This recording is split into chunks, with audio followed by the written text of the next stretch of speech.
صلوا علیہ وآلہ۔ صحیح بخاری حدیث نمبر 91۔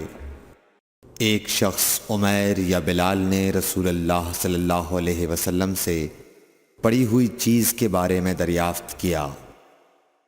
آپ نے فرمایا اس کی بندھن پہچان لے، یا فرمایا کہ اس کا برتن اور تھیلی کو پہچان لے، پھر 1 سال تک اس کی شناخت کا اعلان کراؤ، پھر اس کا مالک نہ ملے تو اس سے فائدہ اٹھاؤ، اور اگر اس کا مالک آ جائے تو اسے سونپ دو۔ اس نے پوچھا کہ اچھا گمشدہ اونٹ کے بارے میں کیا حکم ہے؟ آپ کو اس قدر غصہ آ گیا کہ رخسار مبارک سرخ ہو گئے، یا راوی نے یہ کہا کہ آپ کا چہرہ سرخ ہو گیا۔ یہ سن کر آپ صلی اللہ علیہ وسلم نے فرمایا، تجھے اونٹ سے کیا واسطہ؟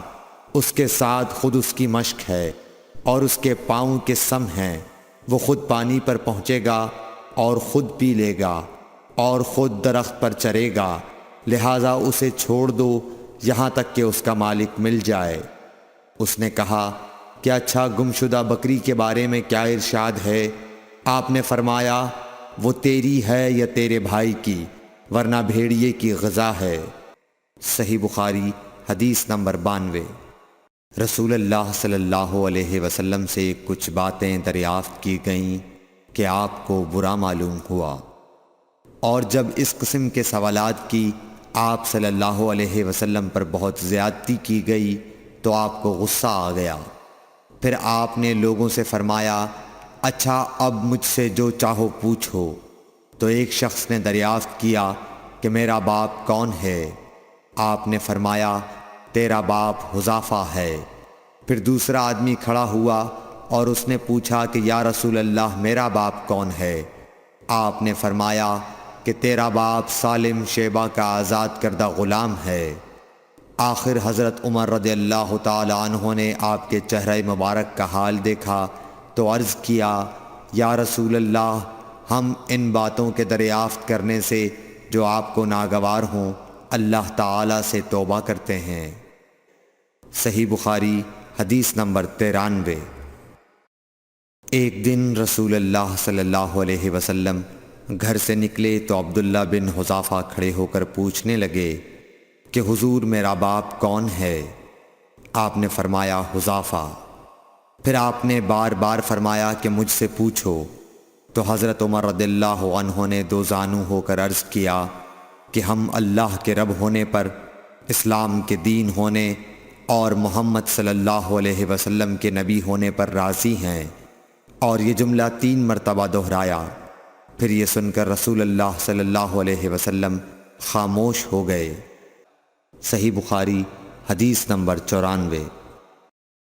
نبی اکرم صلی اللہ علیہ وآلہ وسلم جب سلام کرتے تو 3 بار سلام کرتے، اور جب کوئی کلمہ ارشاد فرماتے تو اسے 3 بار دہراتے، یہاں تک کہ خوب سمجھ لیا جاتا۔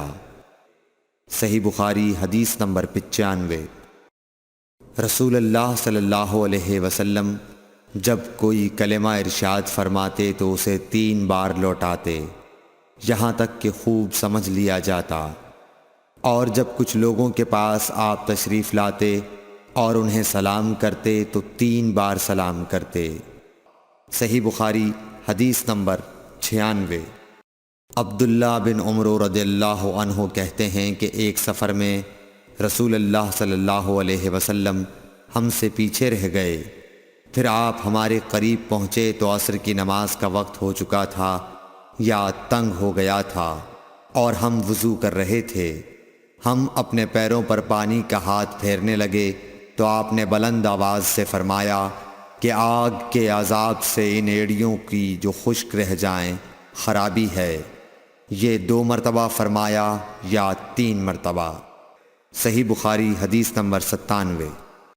رسول اللہ صلی اللہ علیہ وسلم نے فرمایا کہ 3 شخص ہیں جن کے لیے دگنا اجر ہے، ایک وہ جو اہل کتاب سے ہو اور اپنے نبی پر اور محمد صلی اللہ علیہ وسلم پر ایمان لائے، دوسرے وہ غلام جو اپنے آقا اور اللہ دونوں کا حق ادا کرے۔ اور تیسرے وہ آدمی جس کے پاس کوئی لونڈی ہو جس سے شباشی کرتا ہے، اور اس کو تربیت دے تو اچھی تربیت دے، تعلیم دے تو عمدہ دے، پھر اسے آزاد کر کے اس سے نکاح کر لے تو اس کے لیے دگنا اجر ہے۔ صحیح بخاری حدیث نمبر 98۔ نبی صلی اللہ علیہ وسلم ایک مرتبہ عید کے موقع پر مردوں کی صفوں میں سے نکلے اور آپ کے ساتھ بلال رضی اللہ تعالیٰ عنہ تھے۔ آپ کو خیال ہوا عورتوں کو خطبہ اچھی طرح نہیں سنائی دیا، تو آپ نے انہیں علیحدہ نصیحت فرمائی اور صدقے کا حکم دیا۔ یہ واز سن کر کوئی عورت بالی اور کوئی عورت انگوٹھی ڈالنے لگی، اور بلال رضی اللہ تعالیٰ عنہ اپنے کپڑے کے دامن میں یہ چیزیں لینے لگے۔ صحیح بخاری حدیث نمبر 99۔ حضرت ابو ہریرہ رضی اللہ تعالیٰ عنہ نے عرض کیا، یا رسول اللہ، قیامت کے دن آپ کی شفاعت سے سب سے زیادہ سعادت کسے ملے گی؟ تو رسول اللہ صلی اللہ علیہ وسلم نے فرمایا، اے ابو ہریرہ، مجھے یقین تھا کہ تم سے پہلے کوئی اس کے بارے میں مجھ سے دریافت نہیں کرے گا، کیونکہ میں نے حدیث کے متعلق تمہاری حرص دیکھ لی تھی۔ سنو، قیامت کے دن سب سے زیادہ فیضیاب میری شفاعت سے وہ شخص ہوگا جو سچے دل سے یا سچے جی سے لا الہ الا اللہ کہے گا۔ صحیح بخاری حدیث نمبر 100۔ رسول اللہ صلی اللہ علیہ وآلہ وسلم نے فرمایا کہ اللہ علم کو اس طرح نہیں اٹھا لے گا کہ اس کو بندوں سے چھین لے، بلکہ وہ پختہ کار علماء کو موت دے کر علم اٹھائے گا، حتیٰ کہ جب کوئی عالم باقی نہیں رہے گا تو لوگ جاہلوں کو سردار بنا لیں گے، ان سے سوالات کیے جائیں گے اور وہ بغیر علم کے جواب دیں گے، اس لیے خود بھی گمراہ ہوں گے اور لوگوں کو بھی گمراہ کریں گے۔ Thanks for watching. Don't forget to like, comment, share and subscribe to